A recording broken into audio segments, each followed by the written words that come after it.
Good afternoon, students. In chapter first, we discussed the rivalry between the Eastern Bloc and the Western Bloc about the Cold War, the different incidents like Cuba Missile Crisis, like the Korean War, etc. And we also discussed about the role of non-aligned movement in that Cold War. India played a crucial role maintaining peace and security in the world. In this chapter, we learn about the end of bipolarity, that how the Cold War came to an end with the disintegration of United Soviet Socialist Republic in December 1991. The collapse of Berlin Wall in 1989 brought in a new era in the contemporary world politics, because after the Berlin Wall, collapse of Berlin Wall, it was a trademark of Cold War, and its collapse led to the dramatic turn of events witnessing the disintegration of the Second World and the end of Cold War. So the collapse or the fall of Berlin Wall was the symbol of the disintegration and the end of USSR, United Soviet Socialist Republic. But before we discuss the reason about the disintegration of USSR, first of all we must know about that what was the Soviet system. What were the features of Soviet system? In this lecture, our total focus is on the features of Soviet system, how the USSR became the second superpower in the world after the end of World War II. So let us start with the Soviet system. The Soviet system came into existence in 1917 after the Socialist Revolution in Russia. The Socialist Revolution of Russia was inspired by the ideals of socialism, which is the ideology of USSR, as opposed to capitalism and need for an egalitarian society. Egalitarian society, it means that all individuals are equal in the society and all the members of the society have equal opportunity in the state. This is the egalitarian society. Egalitarian means all individuals are born equal and all members of society are said to have a right to equal opportunities. So the Soviet system was based on socialism and it was opposed to the ideology of capitalism.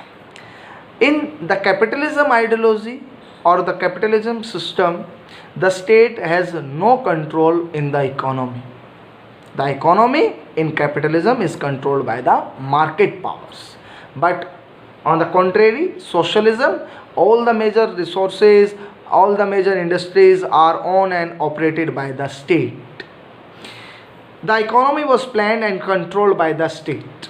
After the Second World War, the East European countries that the Soviet army had liberated from the fascist forces came under the control of USSR and followed socialism. So fascism was the ideology which was propounded by Benito Mussolini in Italy. Like he was also a dictator like Adolf Hitler. So USSR helped the East European countries to liberate from the fascist forces. That was the reason that these East European countries followed the policy of USSR. The USSR was the head of the socialist bloc and the group was held together by a military alliance called Warsaw Pact in 1955. Total member 15. On one side, the United States of America formed North Atlantic Treaty Organization in 1949, but on the other side USSR was the head of the socialist bloc. Total member were 15 and the military alliance which was formed by USSR was the Warsaw Pact. After the Second World War, Soviet Union became a great power with the developed economy. What were the reasons of the developed economy of USSR?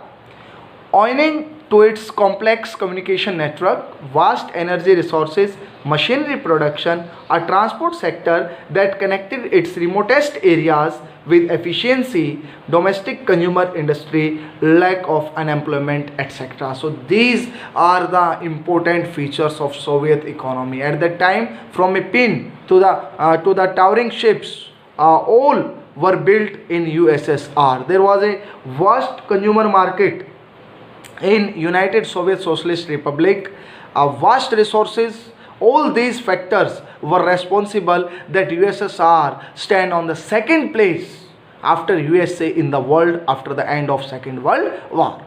The Soviet system ensured a minimum standard of living for all citizens, and the government subsidized basic necessities including health, education, child care, and the welfare schemes. So all the basic necessities were subsidized by the government of Soviet system. Why? What was the reason? To eradicate poverty and to improve the living standard of the people. The Soviet system became very bureaucratic and authoritarian, making life very difficult for its citizens as there was no freedom of space. As you know that all the communist country they have a single party system. No other party can allow to contest in the election, and people they have no choice in the communist country. So the Soviet system was very bureaucratic. People do not have fundamental rights as we have, like in our country India, that we have raised our voice against our own country. What happened in GNU and AMU, you know very well that people raised their voice against India. But these kind of freedoms were not present and are not present in any communist country, that people they have raised their voice against their own government.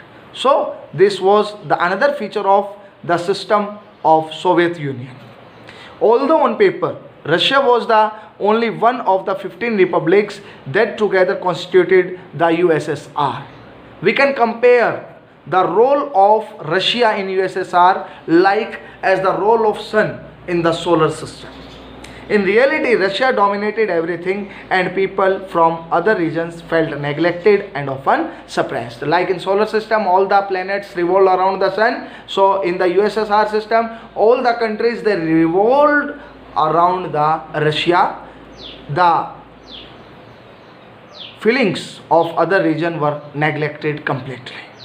The Soviet Union lagged behind the West in technology, infrastructure, and most importantly in fulfilling the political or economic aspiration of citizens. Yes, there was a wide gap between the technological system of East and the West. That was the reason that people, when the people knew about the progress of West, then they started to make a difference between their own system and the system of United States of America.